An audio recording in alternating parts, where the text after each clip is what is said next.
Welcome to Kitchen Table Tangles. My name is Rick. Hi, this is Maria, and I'm just going to do a little bit of a quick exercise today, um, starting with the corner dots and the border.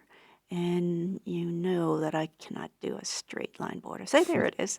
Okay, and We're going to explore, do an exercise with reticular and fragments. And a reticula is a grid that can be almost any shape, but they're shapes that interlock and relate with each other.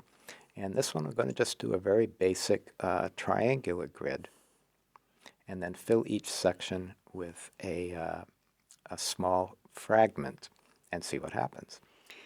I go with like a little Charlie Brown look here, and I like to do this particular reticula in this way because it's sort of more organic than just putting straight lines through.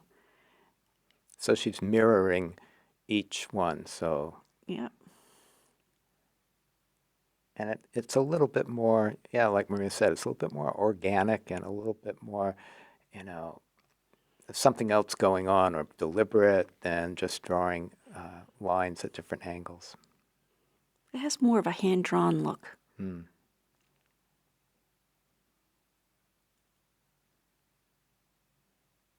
So she was like figuring, okay, let me just make like a equilateral triangle and there you go. Okay, so we now have our reticula, which is usually drawn or always drawn with pen. So we're adding some magic dots, and dots are a really important part of the Zentangle method.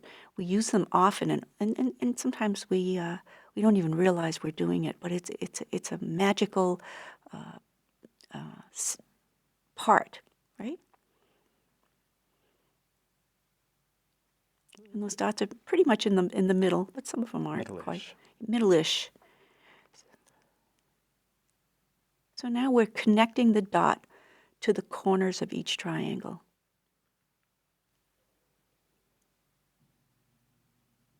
And notice the deliberateness. I mean, this is part of the process is to enjoy it, not to get it done. So really relish and enjoy every step of the process.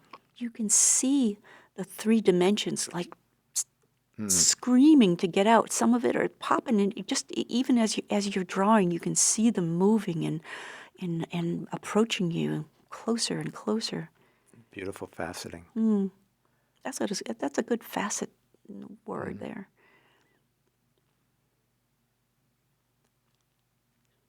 So I think she's going to show, okay, this is what we'll do in each one of those sections.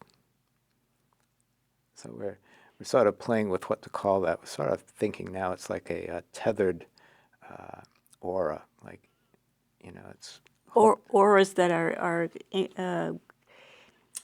so are they touching the corners there? Right.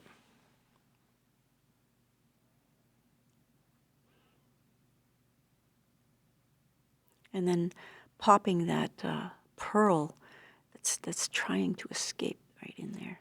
And notice how that little pearl is pushed right into the edges. So it's not really round. It's like really pressed up against it, like it was like a little Nerf ball or foam ball pushed into a space a little bit too small for it. Well, so you can see that it's a little bit larger than the space that it's in. So it's almost it's like trying to get out, trying to pop out, but it can't. And I sort of write these stories in my head as I'm drawing. that's probably why they look so alive. Maybe. And turning the tile, taking your time, and then that solid color in the interstices there, those little corners, just really great contrast. And a little bit of takeoff and land going on there where the So lines overlap. so you can see the meta pattern coming out with these beautiful spring daisies. They're just, they seem to come to the forefront. Which we just got some, Yeah, right? the And beautiful reminds yellow, like it. yeah. And it's fun to find all the other little spaces and how you fill those out at the edges.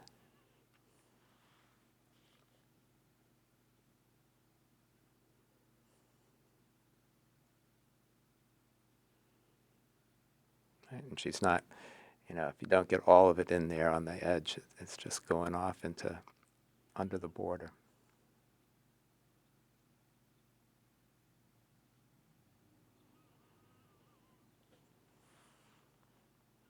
It's even fun just to watch somebody draw, like the that's a meditation in itself. Even as I watch myself draw, I'm thinking, that can't be me. Ooh, no, it's me. So So, yeah, go ahead. adding a little graphite on the edges to kind of pillow it out a little.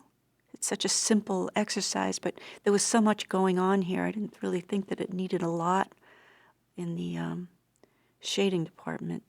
Don't you think, Rick? Yeah, and it sometimes if you try to go in and shade all of the elements when they're that small, it just becomes a little over busy. A little muddy, too, yeah. So this sort of just brings it all together and it makes it kind of jump off the page. So when you add graphite, it tends to recede, and when you leave it without graphite, it like puffs up, moves towards you. And you can also make it puff up even further. We'll show you how to do that.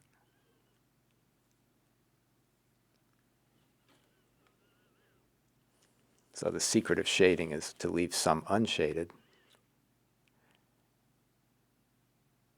So we're going in with the General's white charcoal, which is just really beautiful pencil. And then you just my hand. I use my hand a lot, my fingers, just to give that subtle gloss. So here's some other ones you can see. I started out with that same grid, that beautiful grid, and the little diamond shape there. These are very subtle, wonderful things that you can take to another direction once you've got them all down there. But they're exercises for you to see how easy it is to add fragments in there. What's neat in that one that you just showed before that, you played instead of with the triangle, with the diamond. That was really neat. Nice light and dark contrast there.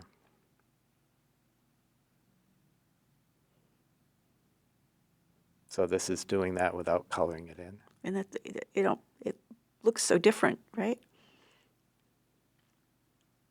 So from that same reticula and from that same approach of doing this faceting, there's still so many directions you can take it. So it just opens up this wonderful area of exploration, and then see what the patterns are. So again, on this one, I'm using a diamond shape instead of the triangle. So it's two triangles together. And then I'm just auraing the middle. So thanks again, and we will see you next time. Thanks for joining. Bye. Bye now.